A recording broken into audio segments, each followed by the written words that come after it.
Well, I'll give you a little adventure of what it's like to be a Rose Parade Amit Nation driver.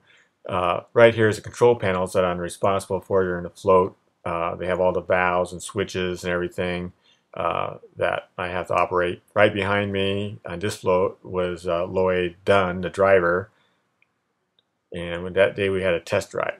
This gal right here, she's the old gal Ivira on the old Friday nights when you watch those monster movies. She was a gal with the long black hair and a low cut dress. Uh, you probably saw those back in the old days, and I was just surprised when she doesn't have all that makeup. She just looks like an ordinary housewife, and she was a very nice lady, so she gave me a hello.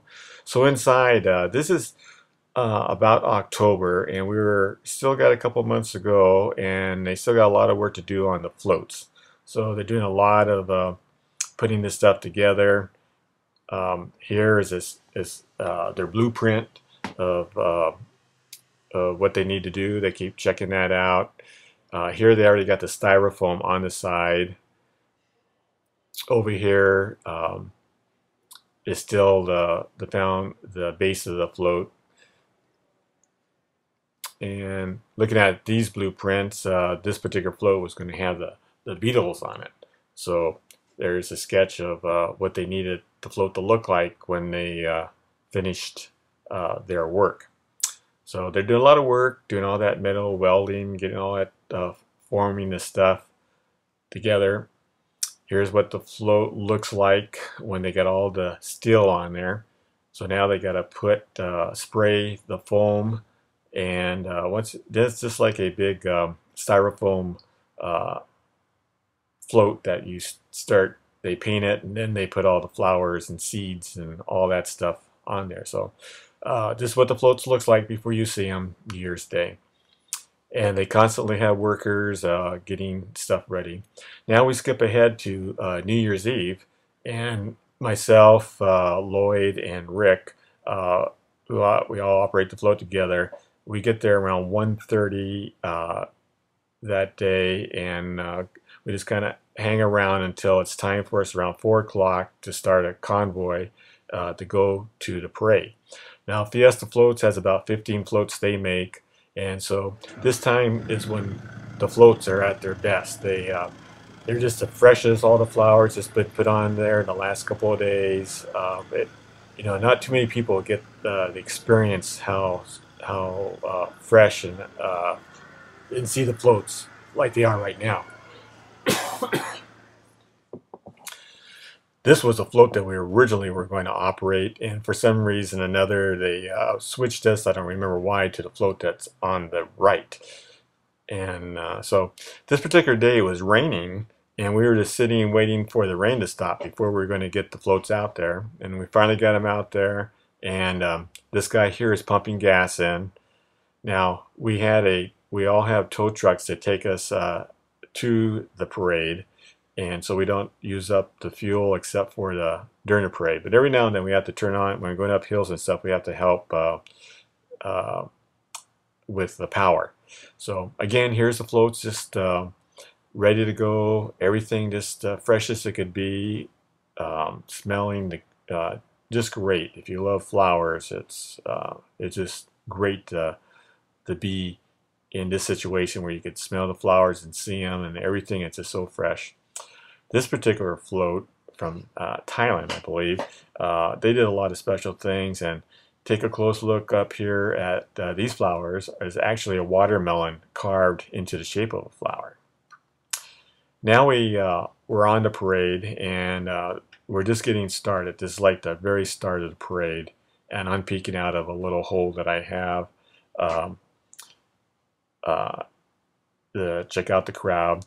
The gal with the banner in front of us, we won an award. I don't remember what it was that year, but the Girl Scouts, when you win an award, they have the banner saying what the award is for. Now we're on Orangethorpe, and we're going to make our turn on the Colorado Boulevard. And on TV, this is where you see the floats making that big turn. And of course, the fans are all excited seeing the floats, and They don't get to see it quite as close as I do, but they're pretty close to the floats, and it's still exciting to see how beautiful these things are. This guy in a white coat, when we're making a turn on to Colorado Boulevard, we're supposed to watch him and turn the float as he tells us to turn and turn and turn and turn and turn and turn and turn. Then he gives us a signal, okay, you're on your own. Actually, we kind of just turn it ourselves without his instructions, but we make him think he's guiding us, make him feel good.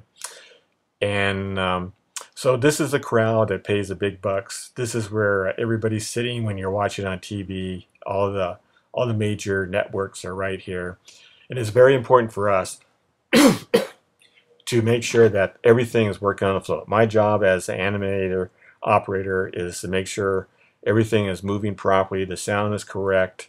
If I have some steam or something blowing, it's all functioning at this time, because the float sponsors, they pay something like $300,000 for some of these floats, and when they're in front of these cameras, there's around 450 million people watching.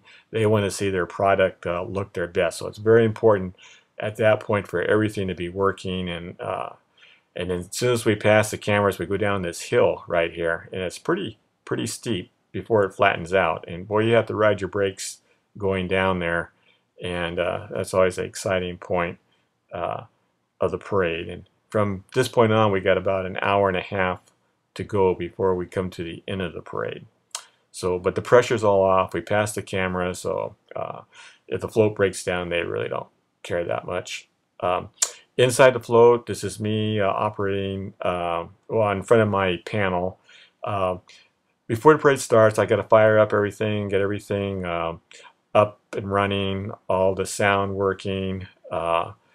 And during the parade, I'm really just sitting back and taking it easy as we drive along. We all have our earphones on, and this is what we're peeking through to see where we're going. Rick Gonzalez is a spotter this year. There he is right there, and he's telling the driver Lloyd Dunn when to go left, when to go right, go forward, stop, speed up. So he's his eyes, because the driver can't see anything but the ground. And we all have our mics and sounds, and it gets pretty shaky in there, especially go over those little reflective things they have on the road. That just really shakes the whole thing pretty good. So there's about just before the end of the parade, we go under a freeway, and I got to shut down everything, turn off all the power, lower any of the things low enough so we could squeeze under the freeway passing. And then once we get past there, then I lift everything back up again for the last about a half a mile left of the parade. So we work pretty good as a team. The three of us did this for 3 years. This is another float that I'm kind of peeking out the window into the crowd there, and right behind me is Lloyd Dunn. That year he was right behind me driving. So Rick is in front of the float somewhere. We're in the back, and he's like I say, telling Lloyd when to go left, when to go right, slow down, speed up. And I got my little amplifier right behind my head there that I have to make sure it's blasting. And sometimes we have some pretty good music, and other times it's not so hot. By the time we're halfway through the parade, it's just really driving us crazy. But you know, that's our job. So that's what it looks like inside the float. And then right at the end of the parade, there's we're coming to the end, getting ready to park. The guy in the white suit on the scooter there, they have those assigned to every float, and they kind of make sure we're going the right speed we're going.